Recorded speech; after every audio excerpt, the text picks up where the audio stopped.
Welcome to the Med Spa Method. My name is Leslie Schweitzer, and I'm a doctorate-prepared nurse anesthetist and the owner of Real Aesthetics and Wellness. This show is your guide to navigating the med spa world with confidence. I'm going to talk about the treatments, the trends, and how to find a provider that you can trust. Because when it comes to your health, your face, and your results, there is a right way to do it.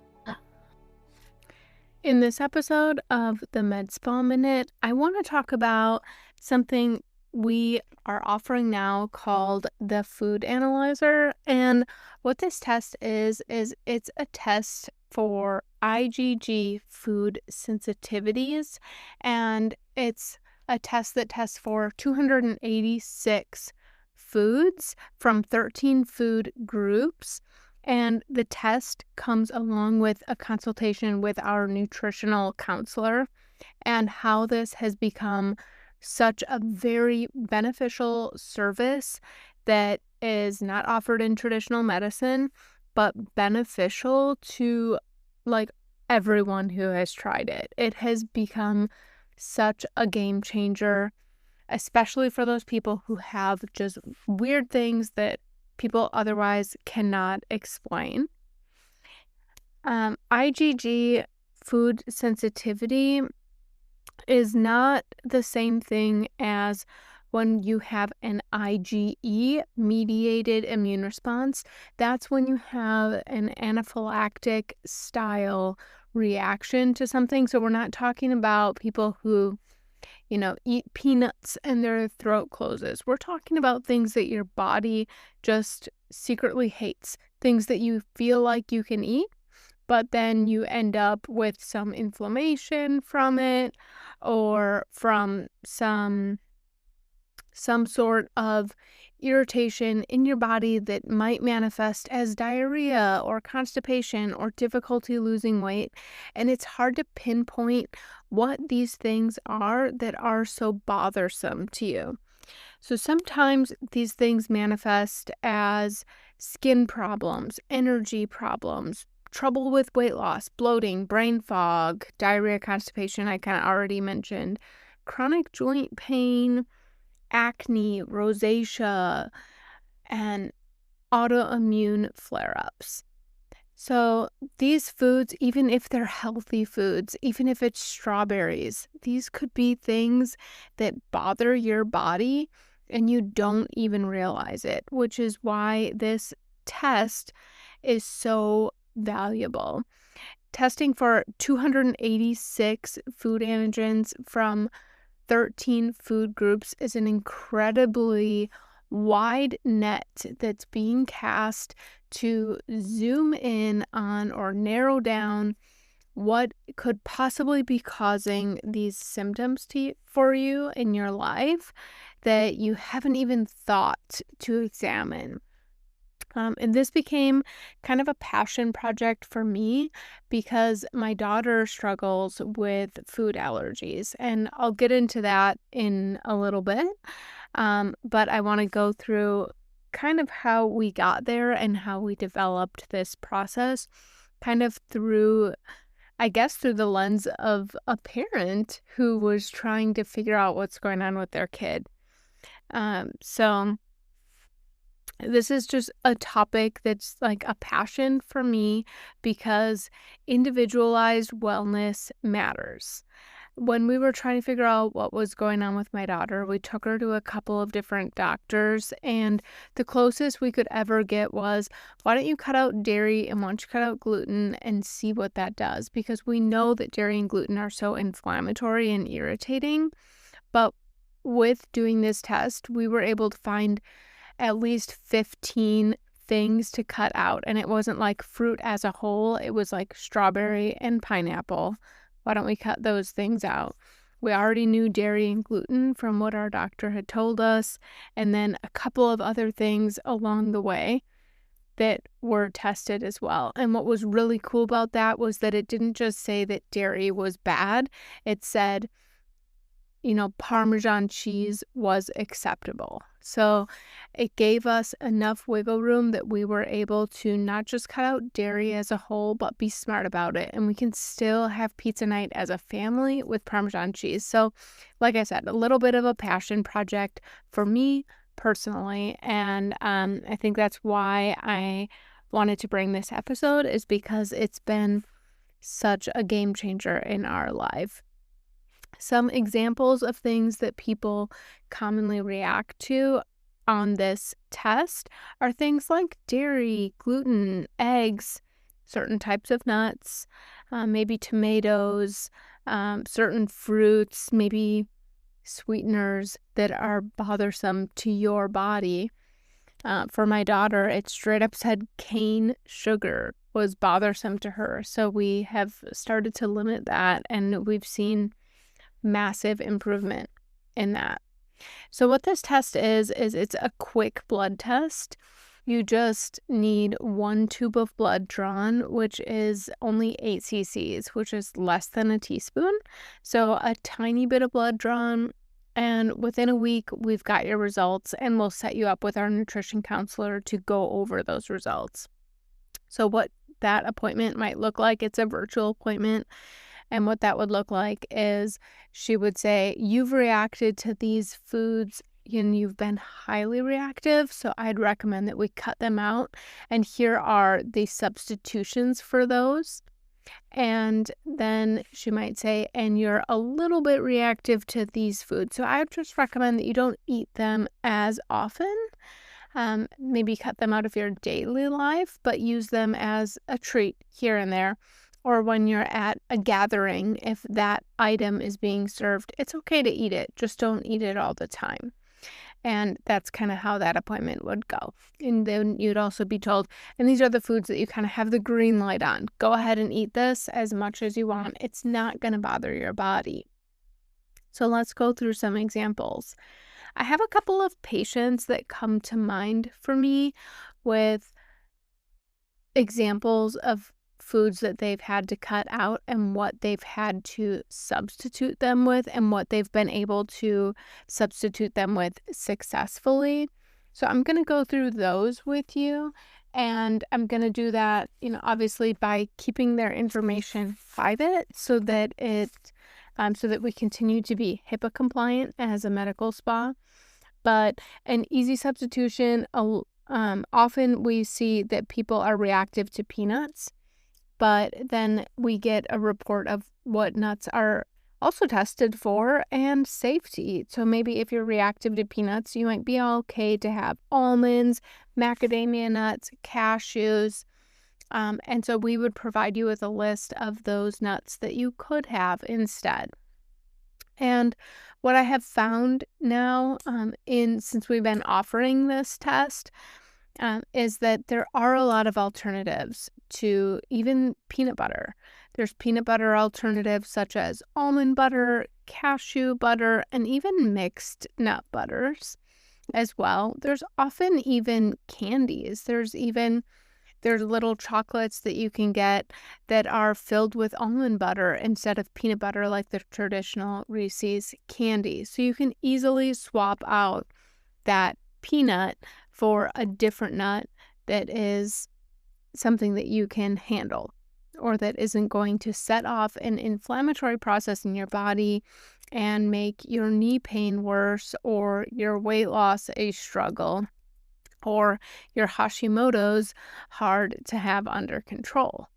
There are great options out there for you, and this is, again, one of the areas where our nutrition counselor really shines, because this is kind of her specialty as to what are some options for you to substitute these things out for. So aside from peanuts, then we're gonna get into eggs.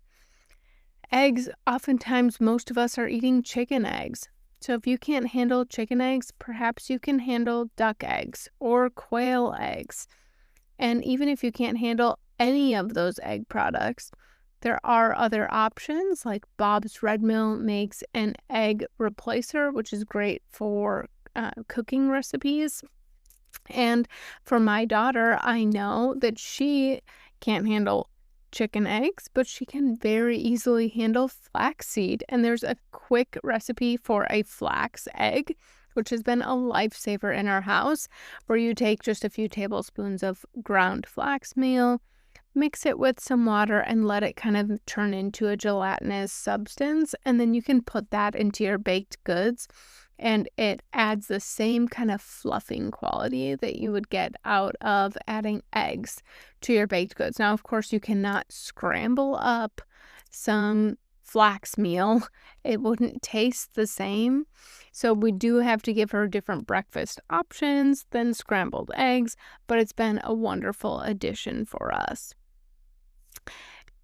Eggs, peanuts, and then one of the next high options is going to be all kinds of gluten. So what's great about this test is it doesn't just say gluten as a whole. It goes through all different kinds of wheat. So you might learn that maybe you can't have a traditional white wheat, which is what is commonly made into like your pancake mixes and your cake flour, but you maybe could have einkorn flour or red wheat, and you would just have to select the breads that you're buying or the flours that you're buying based on the type of wheat that you can have. I most recently went over someone's results, and they could have every type of wheat except for einkorn. Einkorn was the only wheat that was red or inflammatory for this particular patient, which was great news because it meant that almost any flour over the counter that you just went up to any grocery store, she could consume, and it would be fine for her without causing any inflammation. She simply had to avoid some of those boutique, fancy rolls that are made at your baker that were made with einkorn. Einkorn, if you're not aware, as well as kamut, is one of those ancient grains that have never been modified with GMO.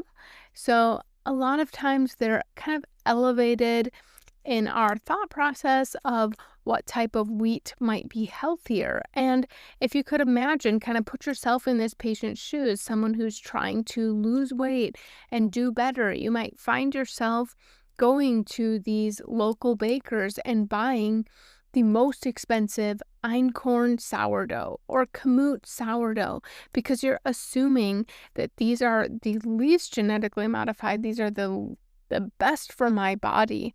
And then to find out that your body doesn't actually handle einkorn very well. It actually kicks off an inflammatory process in your body and tells your body to hold on. Things aren't going well. Hold on to that extra fat because maybe, just maybe, we're going to come down with an illness. But if you would just cut out that one thing and just go to a traditional sourdough, that you would be doing better and you'd begin losing weight again. So just having that information of what type of wheat is going to upset your body. Similarly, the test will tell you if you can handle white rice, brown rice, quinoa, what type of right dish is going to go well on the side of your plate and it's going to tell your body to go ahead and not be inflamed, to go, to lower your guard and go about daily life because things are okay. That is something that we just don't think about, how we sit down for a meal and we want it to nourish our bodies, but there could be aspects of that meal that are harmful to us. We'll also go through in that test, we'll also go through all sorts of vegetables, so you'll learn about your body if you can handle broccoli, sweet peas, potatoes, peppers, tomatoes, carrots. All of the traditional vegetables will all be listed out in that report so that you know if you should be avoiding something in your meals. It will also go through all types of proteins, whether that comes from, mammals or even, sea animals, even salmon, cod, regular types of fish will be listed in addition to things like beef, chicken, lamb. Those things are all listed. So I continually go back to my daughter because it's a passion for me and what has changed in our house. But my daughter cannot have beef, but we have learned that she can have bison, which is very similar in its flavor profile. So our family has started eating a lot more bison, and that's been wonderful for our family. So now that I've talked about the types of foods that you'll see on the results, I would like to give you a couple examples of patients and how they have come in and had this food analyzer test done and how it's impacted their life. So patient number one is a patient who has struggled with weight loss. She comes in and we have been seeing her for quite some time, and we've been treating her with a GLP-1, and we have seen some weight loss. Along with seeing some weight loss, we have seen some reduction in her joint pain. When she originally came to us, she said that it was difficult to even exercise because her knees were just so uncomfortable when she did any type of exercise. So a gentle walk was okay and a gentle bike ride was okay, but she would still be sore and stiff afterwards. And anything more than that, doing stairs as an exercise or trying to jog was just not going to happen. It was far too painful for her knees. On her food analyzer test, we found a couple types of wheat that she couldn't eat. She couldn't tolerate eggs. She couldn't tolerate dairy. And these results felt like a huge change for her. She also couldn't handle corn, which means that now we've got to learn to cut out corn chips, coffee creamers, heavy cream, cheeses, and most bread products. And what we found was a couple of good substitutions. We got her started on a coffee creamer called Nut Pods, which is made from almond and coconut milks. We got her started on a gluten-free bread recipe, so she was able to still have bread and bread products, although we did end up kind of just reducing as a whole because those gluten-free products are often very expensive. And through these dietary changes, we got her eating a lot more meals that just focused on a protein source and a vegetable source, and then her carb source was often from brown rice or quinoa. Making those changes, she has been able to exercise daily without joint pain.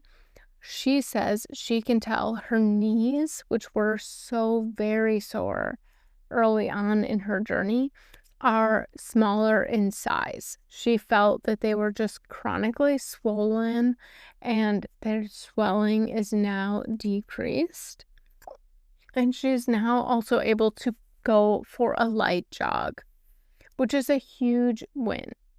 Before this, we were talking about making one block at a slow walk was good for her. And she can now go for multiple blocks, jogging a little bit. She's still on her GLP journey. She's losing weight and feeling so much better. Way less bloat in her belly and way less joint pain, which is the huge win for this patient.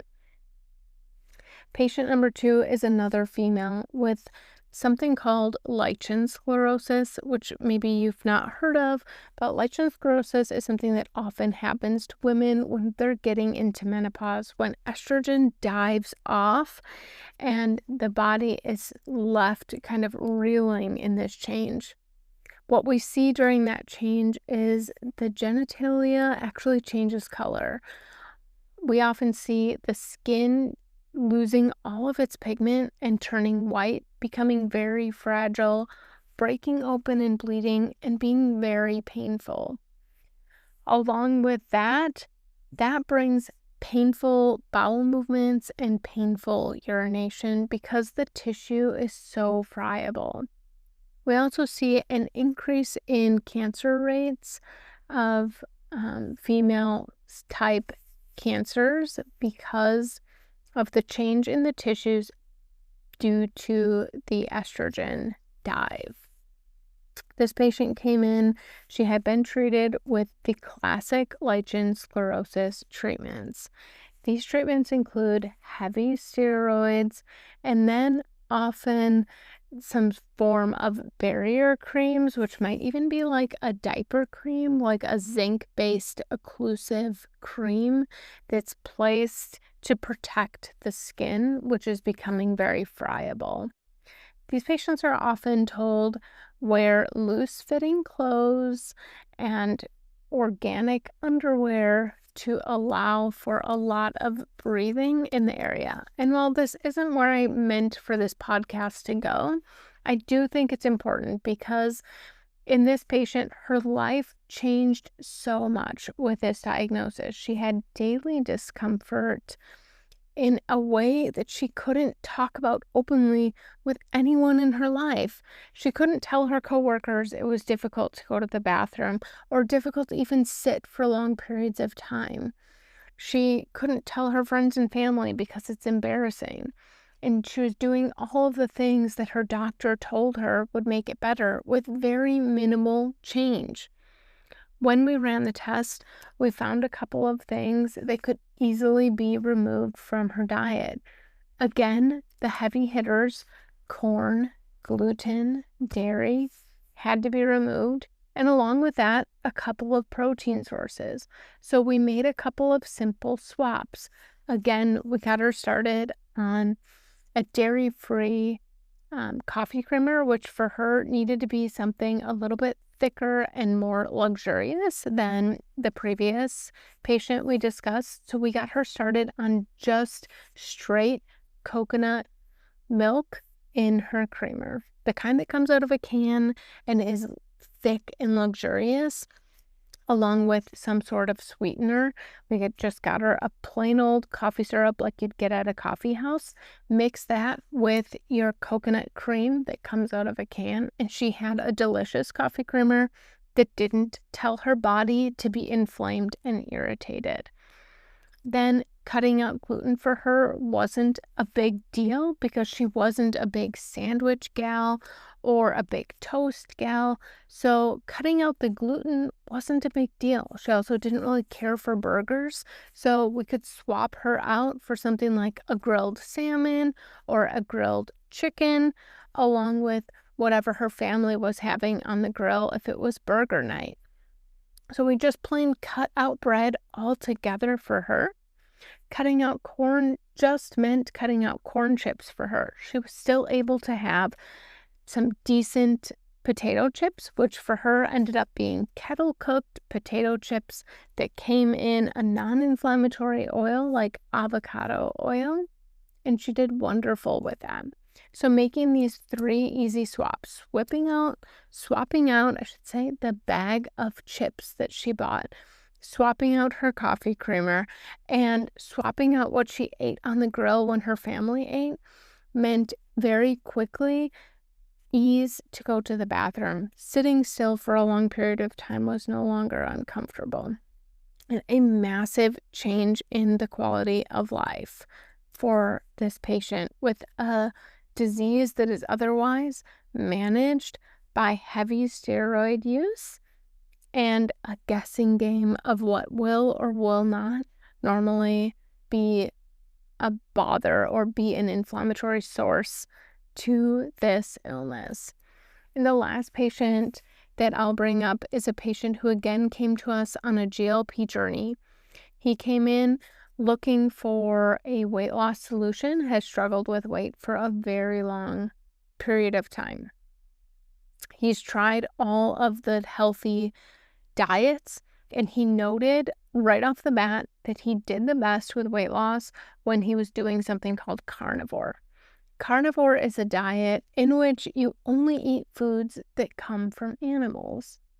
So when he said that, I realized that maybe something in the other diets, like Weight Watchers, Atkins, or even just calorie restriction, was bothering his system that wasn't being bothered or triggered when he was eating carnivore.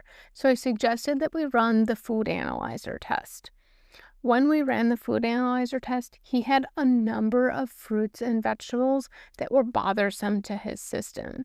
So it definitely made sense that when he chose to eat carnivore and cut out 100% of fruits and vegetables, he lost weight easier than any other time. The problem was eating carnivore is very expensive and it's very difficult to do, especially when you're trying to be out and about with your family or when you're trying to attend family social events. There's not always something that you can eat that's only an animal product. So what we did was we went down the list of fruits that he could no longer have: pineapples, strawberries, bananas, and we made him a list of things that he could have when he went to these events, like grapes and oranges that were no problem. Did the same thing with vegetables. Maybe you can't have tomatoes, but you can have cauliflower. You can have peppers. Let's put the things that you can have on a list. Then when you walk up to that vegetable tray at the graduation party, you can just grab the items that you can have. And if it's otherwise a pasta sauce, you just don't have that item. After we made these swaps, his weight loss took off and he was able to sustain his cravings because he was able to have a well-rounded plate, and he was able to control some upset belly, which was coming along with many of these other diets. Many times when he was on things like Weight Watchers or calorie restriction, he described things like, after a meal, I would quickly have to run to the bathroom, which was resolved by removing these irritating foods. So I'm hoping that with this information that I've shared with you about a food analyzer test, a quick blood draw that can give you so much insight into so many areas of your health in just a short amount of time, is helpful to you, or at least interesting to you to hear about. Maybe it's not for you. Maybe you're not struggling with weight loss or inflammation or an autoimmune disease, but maybe it's for somebody in your life. Somebody in your life that you know is struggling and can't get answers. Perhaps it's worth looking into for them to know how their body responds to 286 food antigens from 13 food groups. And if you want to have them tested, it's not a big deal. It's one quick blood draw and results in about a week. Thanks so much for listening. We'll see you next week.